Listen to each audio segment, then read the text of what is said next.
बिस्मिल्लाहिर्रहमानिर्रहीम। अस्सलाम वालेकुम। रूहानी दुनिया चैनल को देखने वाले मौजूद ख़वातीनो हज़रात, उम्मीद है कि आप सब लोग खैरियत से होंगे और ईमान की बेहतरीन हालत में होंगे। आज की वीडियो में अनका परिंदे के हक़ाइक़ के बारे में बयान करूंगी कि आखिर इस परिंदे ने ऐसा क्या किया कि अल्लाह के नबी को इसके लिए बदुआ करनी पड़ी। लेकिन अगर आप मेरे चैनल पर नए हैं और मेरे चैनल को सब्सक्राइब नहीं किया तो मेरे चैनल को सब्सक्राइब कर दीजिए, सहाबाए कराम रज़ी अल्लाह ताला अन्हा की ज़िंदगी के बारे में जानने के लिए। और मेरे साथ दुरूद इब्राहिम पढ़ लीजिए। अल्लाहुम्मा सल्ली अला मुहम्मदिन व अला आलि मुहम्मदिन कमा सल्लैता अला इब्राहीम व अला आलि इब्राहीम इन्नका हमीदुम मजीद। अल्लाहुम्मा बारिक अला मुहम्मदिन व अला आलि मुहम्मदिन कमा बारकता अला इब्राहीम व अला आलि इब्राहीम इन्नका हमीदुम मजीद। एक ऐसा परिंदा जो अपने पंजों से हाथियों को उठा लेता है। कोहे मिक में पाए जाने वाला एक ताकतवर मखलूक जिसने इंसानी इलाकों में तबाही मचा डाली। लेकिन जब अल्लाह के नबी ने बदुआ की तो इसका क्या अंजाम हुआ। अनका कदीम ज़माने में वजूद रखने वाला एक अजीबो गरीब परिंदा था। इस परिंदे की परवाज़ बहुत दूर दराज तक होती है और ये परिंदा जिसामत के एतबार से काफ़ी बड़ा परिंदा था। यहाँ तक कि ये अपने पंजों की मदद से हाथियों को इस तरह उठा लेता था जैसे चील चूहे को अपने पंजों से उठा लेती है। कहते हैं जब अनका हवा में परवाज़ करता तो इसके पड़ों से ऐसी आवाज़ें निकलती थी जैसे बिजली गरज रही हो। ये परिंदा 1000 साल तक ज़िंदा रहता था और तमाम परिंदों में सबसे हसीन और ख़ूबसूरत था।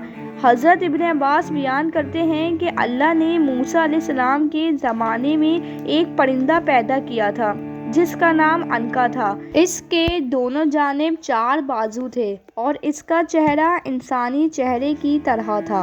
अल्लाह ने मूसा अलैहिस्सलाम को वही की कि मैंने 2 अजीबो गरीब परिंदा पैदा किया है और इनका रिक्स वो जानवर हैं जो बैतुल मुक़द्दस के आसपास हैं। बस परिंदे के इस जोड़े से अनका की नस्ल आगे बढ़ी। जब हज़रत मूसा अलैहिस्सलाम की वफ़ात हुई तो ये परिंदा यहाँ से उड़ गया और इसने हजाफ की सरज़मीन को अपना मस्कन बना लिया। रिवायतों के मुताबिक इस ज़माने में अरब के शुमाली इलाकों में अहले रक्स की कौम आबाद थी। अहले रक्स के इलाके में एक पहाड़ था जिसे मिक कहा जाता था। उन पहाड़ों में कसरत से जानवर और परिंदे रहते थे जिनमें अनका भी शामिल था। ये परिंदा साल में एक दफ़ा ही इस पहाड़ में रहने आता था। ये परिंदा दूसरे परिंदों का शिकार किया करता था। एक दफ़ा अनका कई महीनों तक भूखा रहा। इसे खाने के लिए कोई परिंदा नहीं मिल सका, लिहाजा अपनी भूख मिटाने के लिए वो अहले रक्स के इलाकों में आ गया और एक बच्चे को उठा लिया। फिर कुछ दिन बाद उसने एक लड़की को उठा लिया। इस तरह अनका को इंसानों को खाने का मज़ा पड़ गया। उस ज़माने में अहले रक्स की तरफ एक नबी मबूस किए गए थे जिनका नाम हज़रत हंज़ला बिन सफ़वान अलैहिस्सलाम था। बस लोगों ने हज़रत हंज़ला से शिकायत की। फिर हज़रत हंज़ला अलैहिस्सलाम ने इस परिंदे के लिए बदुआ की और अनका पर आसमानी बिजली गिरी जिससे वो जलकर हलाक हो गया और फिर दोबारा कभी इस नस्ल का कोई परिंदा इस दुनिया में नज़र नहीं आया। अनका का वजूद एक तारीखी हकीकत है।